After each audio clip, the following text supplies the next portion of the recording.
I am a chef. I am an author. I am a public speaker. I am blind. I am Christine Haw. Losing my sight really changed my perspective. If you can't see how steep the mountain is, then you can't fear it. I'm visually impaired, and I'm known as the blind cook. I started losing my vision around the same time that I started learning how to cook. How do I use the stove, or how do I know which ingredients I'm using? Just trying to get better every day with every recipe. I'm known for winning a cooking competition on television and writing a cookbook that made it onto a bestsellers list. International Women's Day is about gender equality and inclusivity, to give everyone equal respect, treatment, platform, and voice, regardless of ability, gender, race, religion, color, creed, or sexual orientation. This year, I'm working with Eone to challenge how you see me, how you see her, how you see us. Welcome, everyone. I'm Mallory Weggemann, two-time Paralympian for Team USA and Paralympic gold and bronze medalist. I'm also co-CEO of TFA Group, a social impact agency and production studio, and author of Limitless. This International Women's Day, Eone is challenging us on how society perceives women empowerment in a campaign, How You See Me. The How You See Me campaign is about embracing and encouraging women to share their stories of success on social media. Today, I'm so excited to have three incredible women joining us, and I can't wait to introduce you to them. We have Becca Meyers, Catherine Elliott, and Lizzi Smith. I would love to have each of them join us and give us a little bit of background on their own respective journeys so we can celebrate their successes. Becca, why don't we start off with you? Hi, everyone. I'm Becca Meyers, two-time Paralympian, three-time gold medalist, two-time silver medalist, and one-time bronze medalist. I'm a multiple world record holder, and I am so excited to be here to share with you my story. I am deaf and I'm blind. I'm deaf blind. So my journey has been a roller coaster, if you want to put it that way. I have faced several different challenges throughout my life, but without my disabilities, I would not be who I am, a Paralympic swimmer. So I'm just very excited to be here tonight with all of you. Thank you so much, Becca. Catherine, welcome to the group. Why don't you give us a brief introduction and your background as well? Hi, I'm Catherine Elliott. I am 24 years old, born and raised from Houston, Texas. I moved to Los Angeles, California a little over a year ago to join a wheelchair dance team called Roulette, so I do that full time. I am also passionate about gemology, and I'm attending school very soon. When I was 15 years old, I was diagnosed with a rare autoimmune disease called transverse myelitis, leaving me at a T12 injury. And Lizzi Smith, welcome. Please share a little bit about your background. Hi guys, I'm Lizzi Smith. I'm a two-time Paralympic medalist, silver and a bronze. I'm a swim coach in Austin, Texas, and I fell in love with swimming when I was 7 years old. It was my escape from the stairs and the social expectations, but I was born with one hand from amniotic band syndrome. I think what's so incredible about the three of you ladies is it is just such a pure representation of the fact that we all have our own journeys and we all have our own unique stories. And that is so much about what this campaign, How You See Me, is about: celebrating our differences while uniting in our similarities and embracing that we are more than just one thing. I tell people all the time, I'm not just a swimmer. I'm also a wife, and I'm not just a woman with a disability. I'm also an athlete, and on down the line. And what a strong way to be able to show all the different parts of our identities. I think a big thing in this is inclusion. And I would love to hear from you guys, what does inclusion really mean to you? And Becca, why don't we kick off with you in that conversation? So inclusion to me means not being judged by others based on my disabilities. For me, I don't want to be seen as someone who doesn't belong here in society. I do belong here. So that's what inclusion means: accepting me for who I am. Yeah. Catherine, what about you? For me, growing up and being 15 years old, newly diagnosed, my family was always really close, and they always went the extra mile with doing things that made me feel included in a world that wasn't necessarily built for me, and little things of making me feel included. We had a house in Colorado, and there were stairs, and they added a lift to go up, but I was always surrounded by people who didn't make me feel different. Yeah, that's such a powerful aspect of feeling included in the conversation, having people see you for who you are, not maybe what makes you different. Lizzi, I would love to get your perspective on that as well. So for me, inclusion is all about equal opportunities. And I think we get there by normalizing that it looks different for everyone and that we all have different paths to get to the same place. Yeah. And it's interesting when we talk about inclusion and then we talk about accessibility and equality, it's kind of a similar conversation, but it's like the layers of the onion, if you will, right? So accessibility, the way I view it, it's like, can everybody physically get to the table? And then inclusion is, do we all have a voice at the table? But equality is having that voice heard for the merit of what it stands for, right? And so I think we all have unique differences too in accessibility. I, as an individual in a wheelchair, Catherine, you and I share that. But Becca, you said you're deaf and blind. I know you have a seeing eye dog. Accessibility, what does that look like, and what challenges? And also, I almost feel like, what unique strengths have you gathered from being an individual who is deaf and blind when it comes to accessibility? It's interesting being deaf and blind and facing two disabilities and trying to navigate this world as a deaf blind person. When people look at me, they see my disabilities are not there. They're invisible most of the time, and people don't quite realize what it means to be deaf and blind because they don't physically see it. All they see is a 26-year-old girl walking her dog. They don't see that Birdie, my seeing eye dog, is actually part of me, is helping me navigate this world. So for me, what I would like to see with accessibility is that everyone can enjoy life the same way everyone else can. So it is very hard sometimes to have people realize that I am a person who just wants to enjoy her life. Yeah.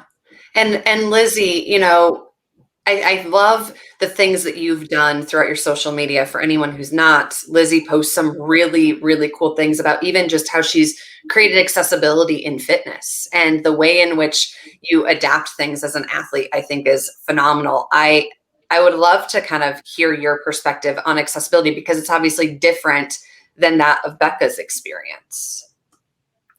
So when I think of accessibility, I really want to say that accessibility isn't a privilege, it's a right. And for me, it's a form of expression too. Like with my workouts, getting to adapt how to do a push-up with one hand or doing a clean with one hand. I think it's the most beautiful form of expression that is freeing for everyone. Yeah, I love that. It is not just a unique way of expression, but a powerful version of expression to just embrace and celebrate your body for all it is, rather than look at it as, well, I'm doing a push-up with one arm because I don't have one. It's like, no, I'm doing a push-up with one arm because why wouldn't I do a push-up with one arm? Catherine, what you and the Rollettes have done is really empowering through dance, and utilizing that as, talk about expression and just how that surfaces through dance, and then seeing a group of powerful women in wheelchairs out doing that in such a really beautifully unique way. For you in accessibility, you mentioned like how your parents and your family created it in your home, but what does it mean to you in society outside of the walls of your family's home? I think accessibility to me means independence and freedom.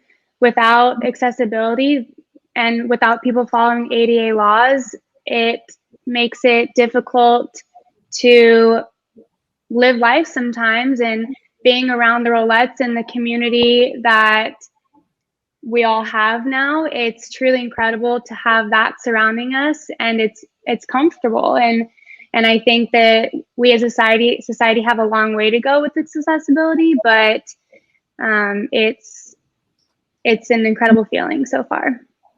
Yeah. Lizzie, you brought up a really strong point. Accessibility is not a privilege, it is a right. And I think that's something we sometimes get confused in our society on, right? And having access to be able to get to the front door, or having access to freely move about your community as an equal part in that community, is so fundamental in how we engage in our society. And, you know, I'm sure all of you have experienced some level of discrimination at some point, whether it be as a female athlete and a female in society, or as a female with a disability as well. And I think sometimes in having that conversation of highlighting that accessibility is a right, and we need to be having this conversation, we sometimes have to talk about the unfortunate situations that have happened. I would love to get you guys' take on what experiences have you had or faced where you have vividly felt yourself feeling discriminated against, either because you are a female in your field or because of your disability, or maybe it's both.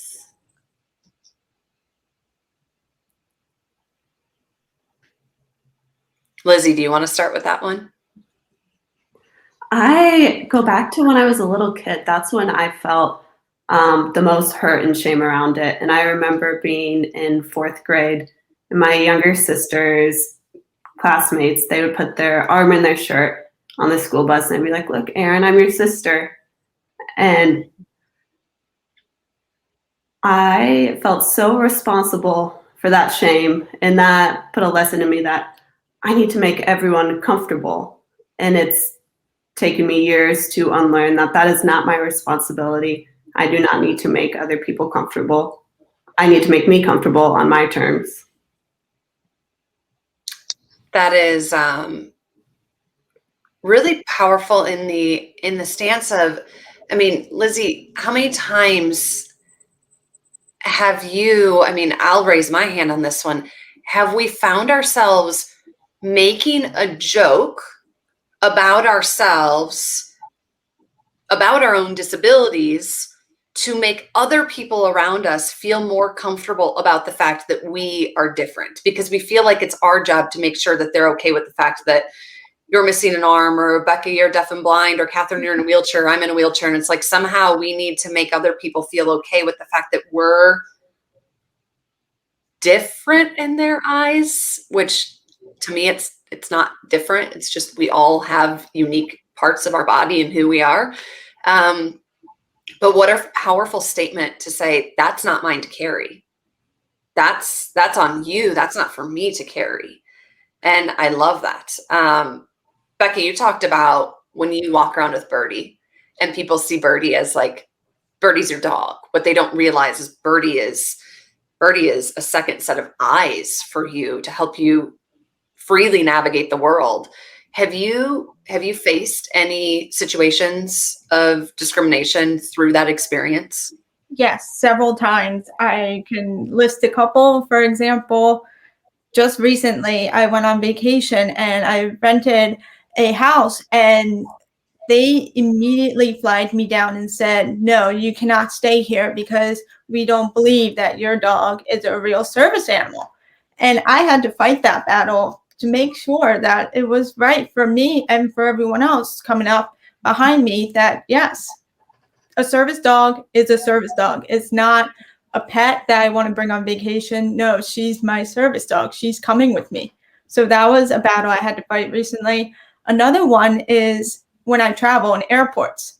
I've had people working behind the airport ticket counters look at me and say, "I don't believe you. I don't believe that's a service dog. You cannot fly with us today." And I've had to fight and tell them, "No, I have the paperwork.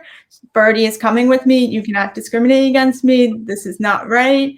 So many times. And then I've also faced discrimination in school. While in the last couple of years, I've gone back to college, and my college, I've had to fight that battle in a sense of I need a note taker in the classroom. in order to understand what's going on when the professor's talking. And the college says, yes, you can have a note taker, but it's going to take several weeks till you get your notes. And that's very frustrating because I need my notes practically that day or the next day, because college moves so fast that you need your lecture notes to understand what's going on. So yes, I've had several different cases where I've been discriminated against. Yeah, and Catherine, I can surmise that you have similar stories yourself in this conversation as a wheelchair user. Mm-hmm. For me, it's stories. I went to Big Bear a few weeks ago, and we wanted to do this zip line. I went to Big Bear with a few of the roulettes, and we wanted to do this zip line ride, I believe. I can't remember what exactly it was. And it was such a fight. And they were like legally we can't, because you can't walk if there was ever an emergency evacuation. And it was such a fight for us to be able to do it. And they ended up feeling bad, and they're like, oh, never mind, wait, you can do it. And like all along we were able to do it, but it was such a fight that we ended up just not doing it at all, because at that point it was just mentally exhausting. And I personally felt really discriminated and not wanted there. And it's a frustrating feeling to go through that. Situations like flying sometimes is difficult. I remember, Mallory, you mentioned a story once about flying and had a crude comment almost, but it's situations like that where it makes me feel not wanted. And I think as a society, a lot of people just don't think about accessibility. Yeah. And it's an interesting conversation. And, you know, one of the things that struck me most over the years was one of the flying stories that I had of, it wasn't even how I was treated by the airline or the airport employees. It was actually a fellow passenger.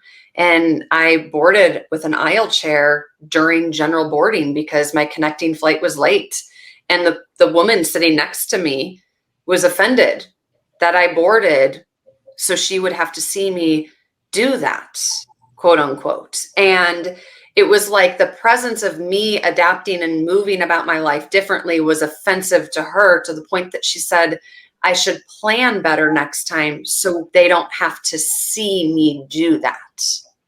And it was really startling. And I think it made me realize the misconceptions we have in our society. And I think that's what's so empowering about what all three of you are doing is, in your own right, in your own life every day. Well, it's not your thing to bear, to Lizzi's point on, you know, it's not up to you to carry that shame or that weight of making other people feel comfortable. Changing those misconceptions and addressing them in a way that starts to maybe educate others and kind of change perception of what does disability look like is so powerful. So I would love to know, for you guys, have you had moments where you feel like you've done something and you've experienced the positive side of misconceptions, versus we could go down a list of all the misconceptions we all face on a daily basis of how difficult and frustrating that is. But from a positive standpoint, how do you choose to use your respective platform and your craft to change perception of disability? Catherine, maybe I'll let you start for that.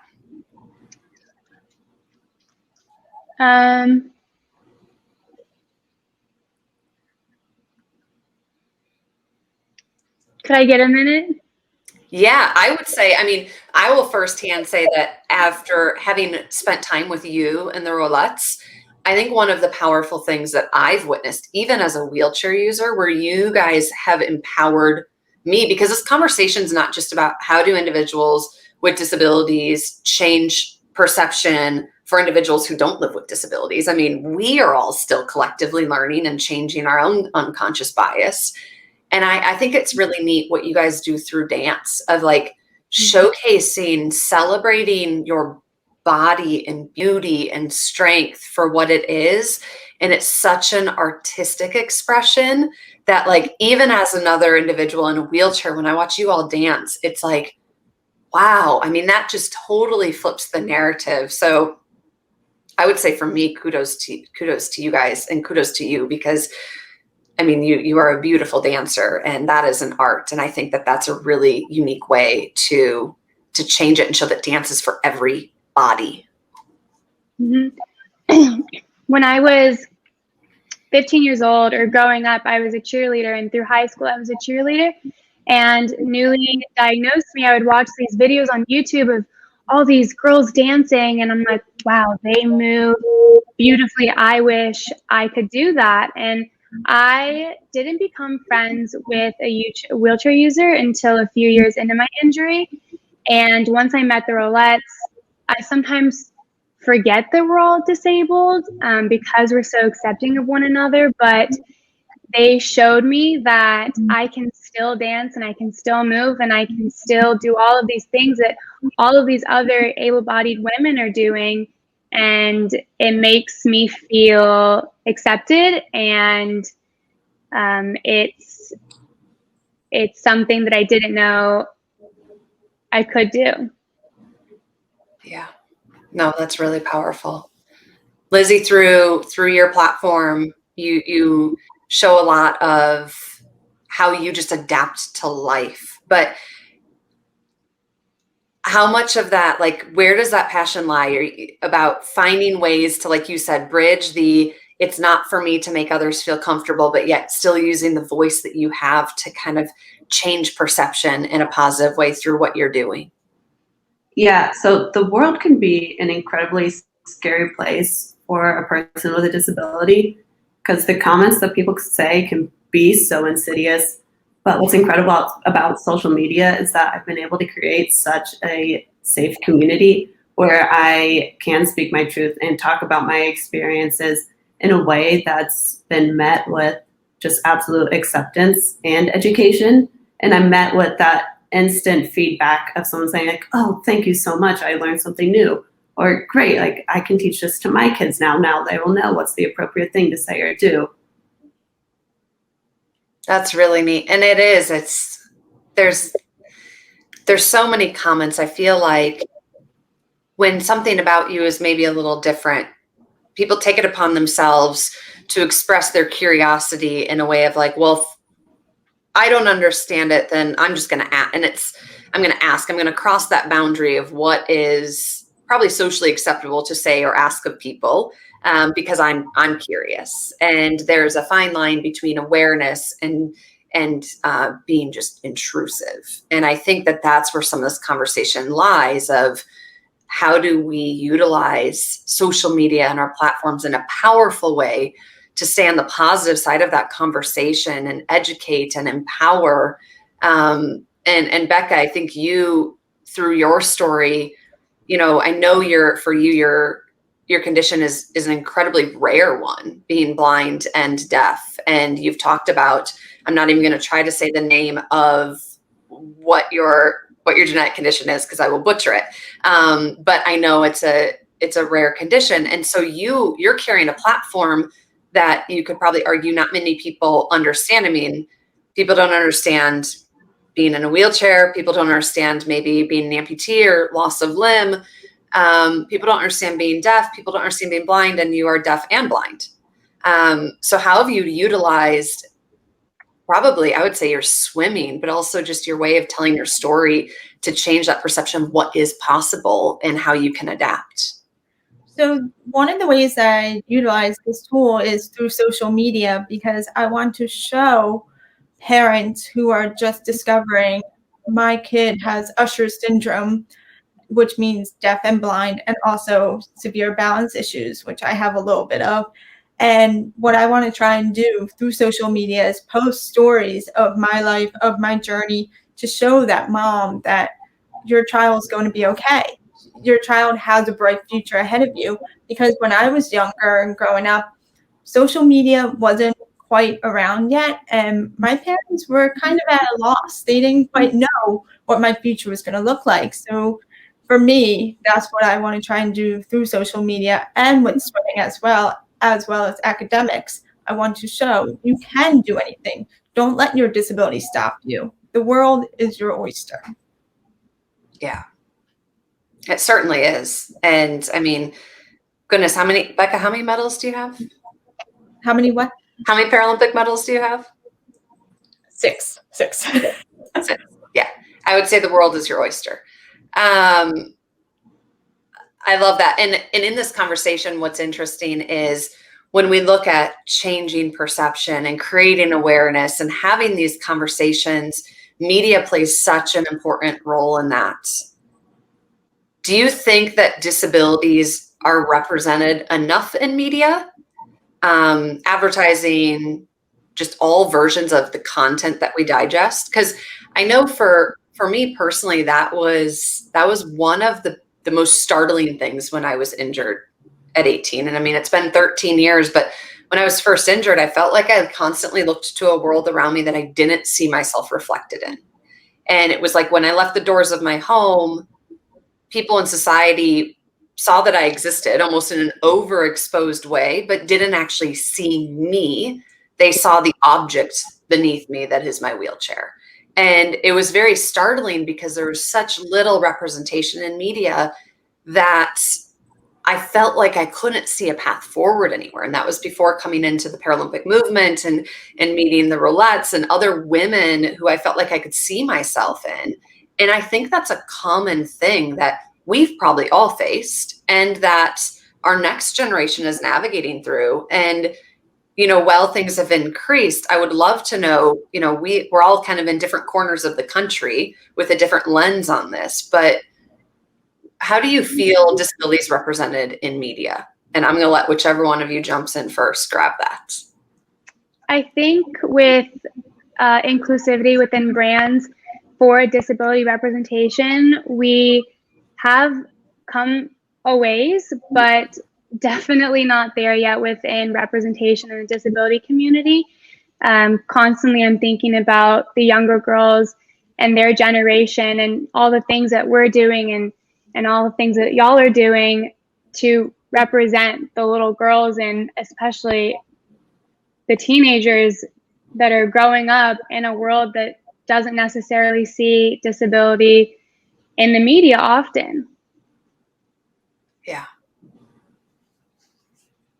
Lizzie, Becca, have you guys, I mean, we're unique in the fact that we just had the exciting news come out for the Paralympics. We're having 1,200 hours of coverage in Tokyo, and that's huge, but it is, we're still growing. And, you know, I do think that representation in the media is such a big piece of this. But I'd love to get you guys' take on that. You know, Mallory, representation is huge, and not only is it huge, it's how we're being represented. I was thinking about all the movies I grew up watching, like Captain Hook. You see disabilities almost villainized, and even thinking about Witches, the movie that came out, totally butchering how disabilities are represented. So I think moving forward, we need to represent it in a way that's accurate to what people are like. And that is, sometimes disabilities are kind of boring. They're insanely normal. And it'd be great to see that represented, just normalized in the media. Yeah. And you hit the nail on the head of, I think I saw the stat that 2% of roles on scripted shows or movies have characters with disabilities. And of that 2% of characters with disabilities, 95% are played by able-bodied individuals acting the role of the disabled individual. And talk about authentically representing, that's not authentic at all. And so to your point, Lizzie, like it's either, it's like, okay, either we're villainizing it, we're making it the heartbreak storyline of kind of creating pity around it, or we're just not even authentically representing it because the role isn't even portrayed by somebody who's disabled. It's just another acting role, which is a very interesting conversation when we look at just that authentic representation and integration of individuals with disabilities, because we are 20% of society. That's like, to your point, we're normal people. We're sometimes really boring. And that's okay. Like, that just shows that we are people. We're not just something to be looked at and spark curiosity for others. Becca, what has been your experience with representation in the media, or just your take on it? I agree with both what Catherine and Lizzie have said. We have made progress, but there is still so much more to be done. And going off of Lizzie's point with the movies, disability being represented, we need to look and see that there are so many actors with disabilities that want to play the role. They want to be included, and we need to include them. It will make a huge difference in our society. Education is the key. Awareness is the key. We need to have visuals of disability out there. I believe that's the only way that disability will become normalized. Yeah. For International Women's Day, it's about empowering women. And we all have the unique perspective of being women with disabilities. And through all of our conversation, multiple times we've referenced the next generation or young girls or our own experiences of feeling insecure because of our circumstance and things we've navigated in our lifetime.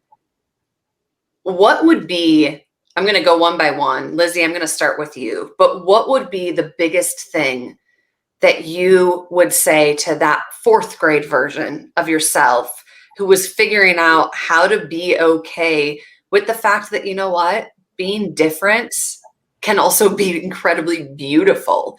What would you tell her? Stop apologizing, even silently. Stop apologizing for being different and hone in on that, because it is your superpower. And I've learned as I've gotten older and meeting new people through traveling that people want a story. People search so hard to find their story. And I have an incredible 1 hand, 2 hand, whatever. I've gotten to travel the world with swimming. So I'm going to focus on that instead of the pity of 1 hand, I'm different, don't look at me. I love that. Catherine, how about you? What would you tell your 15-year-old self who was just coming into this and trying to figure out her path forward? Being 15 years old, being that age and newly diagnosed, I felt like that was an age where you start to grow up and figure out who you are. And I felt like I had to take a few steps back while my friends were moving forward. I remember feeling incredibly insecure about myself and always feeling judged. And I'm someone who cares what people think. And I would tell my 15-year-old self to not care so much and just live and do what you want. Because at the end of the day, it doesn't really matter what other people think. So true. Becca, how about for you? Navigating through before you were 26 and a 6-time medalist. And, I think that's such an interesting thing. We've all kind of gotten kind of over that hump in our stories. But what would you tell your younger self? It's very similar to what Catherine said. I would tell myself, my younger self, stop hiding your disabilities. When I was younger, I was insecure. I didn't want anyone to know that I was deaf and blind, but in a way it was kind of obvious because I had these big glasses and these big hearing aids with wires coming out down to the back. I had a little box on my back, and I was just this awkward kid. And so I would tell myself, stop hiding. It's okay. You're going to be okay. Yeah. I think those are also powerful because, you have to imagine as we celebrate International Women's Day, there's teenagers who are finding their way through. There's young women, but there's also grown women. I mean, we all have bumps.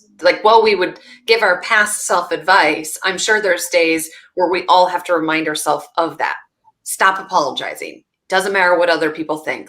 We're constantly almost giving ourselves those little cues because life can be challenging. And when we come together, we, especially as women, get to lift each other up. And I also think women with disabilities, it is a unique path because we all grew up in a society where women had these very unrealistic ideals that we had to live up to, beauty expectations, body image expectations, and on down the line. And so it's hard enough when you look, quote unquote, normal in the way that society tells us, and then you add a little difference in there, and it's that much more challenging. And so I think today, as we celebrate and empower and encourage other women, those are such reminders. And I would encourage anyone watching to just take a second and to look in the mirror and say something kind, say something powerful about yourself that will empower yourself, and maybe go back and say something to your younger self.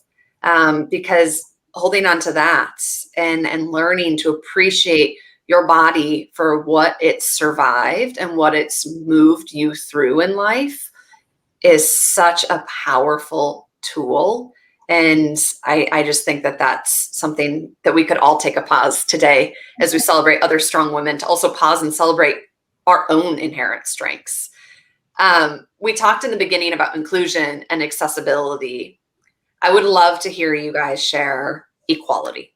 And I know that they all kind of sound the same, but like we were saying at the beginning, like they all kind of have their own little difference, right? Accessibility is that actual means of experiencing life and barrier-free in a world that is accepting. But for you guys, what would you say equality means to you? Becca, we'll start with you. Equality to me means equal opportunities, whether that's through jobs, sports, education. Just give me a chance. I can do it. Don't look at me like I am someone who's incompetent, that I can't handle this opportunity. Yes, I can. Give me a chance. Yeah. Catherine. When thinking about equality, I think more about accessibility, and I think accessibility and equality go hand in hand. And for me, I want to live in a world where I can succeed on my own, and without accessibility, I can't do that and have equality, if that makes sense. Makes 100% sense. Lizzi.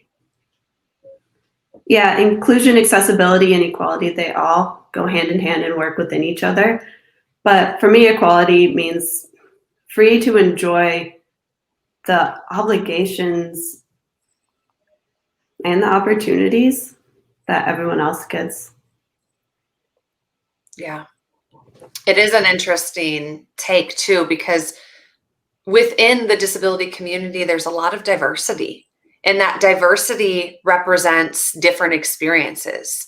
You know, Catherine, you mentioned if there's not accessibility, there's not equality, because at the end of the day, if there's not infrastructural accessibility into a building, you don't even have the chance to get in the door, which doesn't even give you the chance to experience the equality that comes after that, right? And so I think that's a really interesting, and that's where I love you guys' answers on these questions, because Lizzi, your take is going to be similar tune, but different based on just the access point to society around us. And same with you, Becca, and you know, your conversation about taking 2 weeks to get lecture notes. It's like, how are you supposed to be prepared for class? And that's not something I would ever have to face, because that's not an accommodation I would need to help create accessibility in the classroom. So I think it's such a unique conversation, because even within disability, there's so many different layers. And I think sometimes we get treated like it's a one size fits all.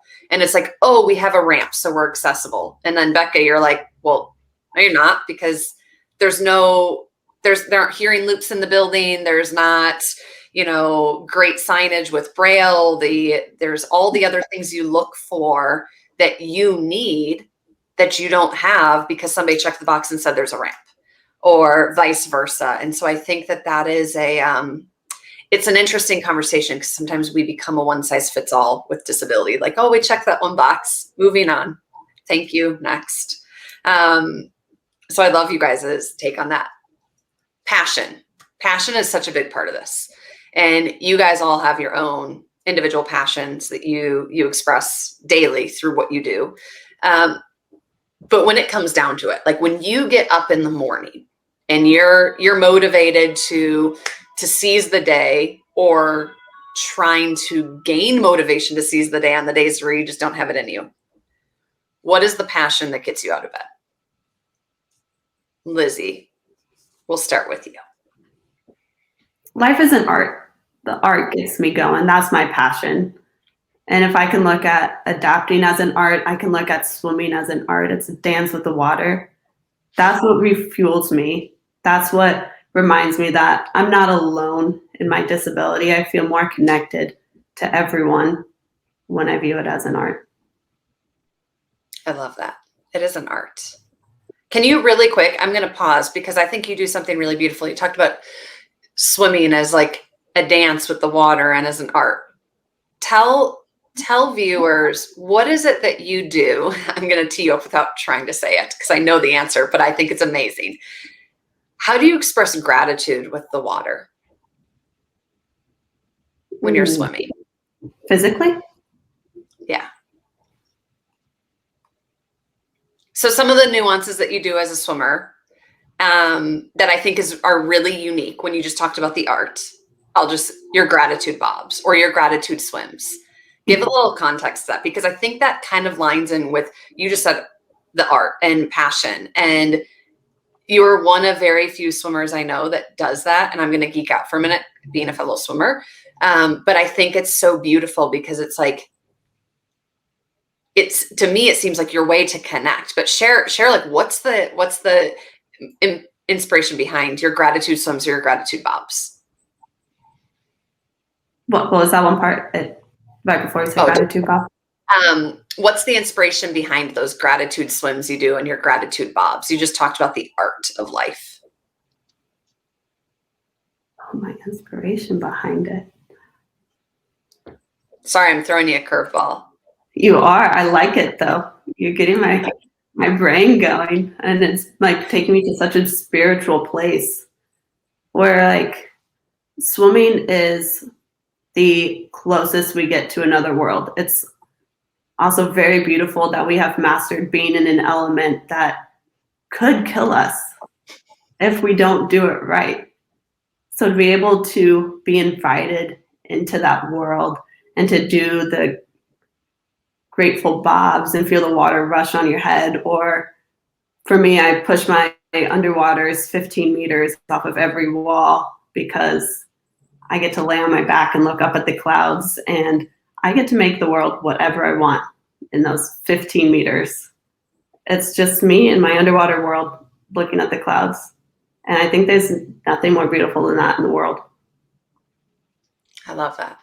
Sorry to put you on the spot. I know your passion for the water, and I think it's so beautiful when you said that life is an art, and you quite literally have taken swimming and brought it to that spiritual, artistic level. And that's incredible. And that's part of like you can see you smile when you're talking about it and the passion come out. Catherine, I have to imagine dance is similar to you for you, but what is that thing that gets you up? What is that passion that makes you excited about tomorrow?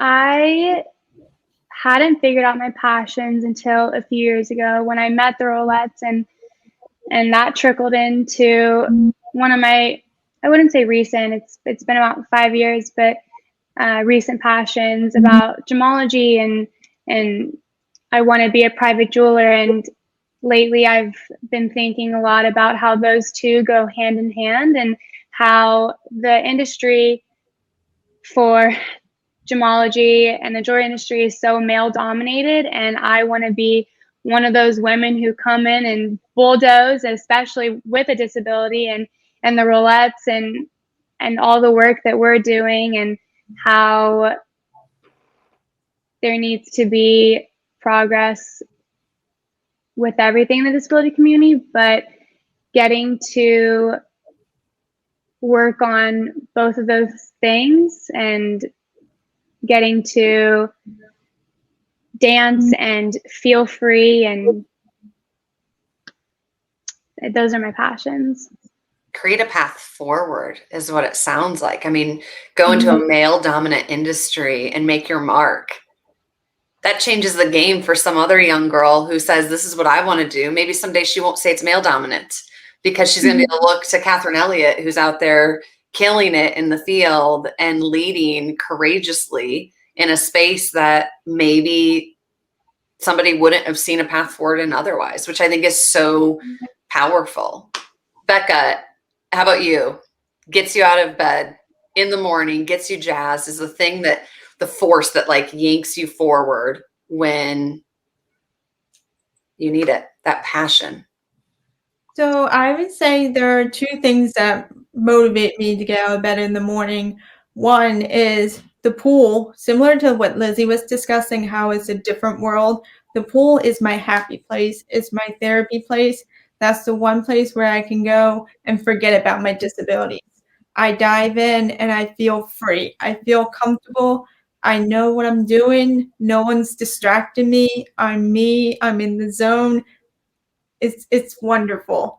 And then the second thing that drives me in the morning is that I want to be a role model for that 8-year-old girl looking up, wondering, what does her world look like? I want to show her that the world is her oyster. She has so many possibilities ahead of her, because when I was growing up, I didn't really have a role model, someone to look up to. So that's what drives me in the morning, just being that beacon of hope for that young girl.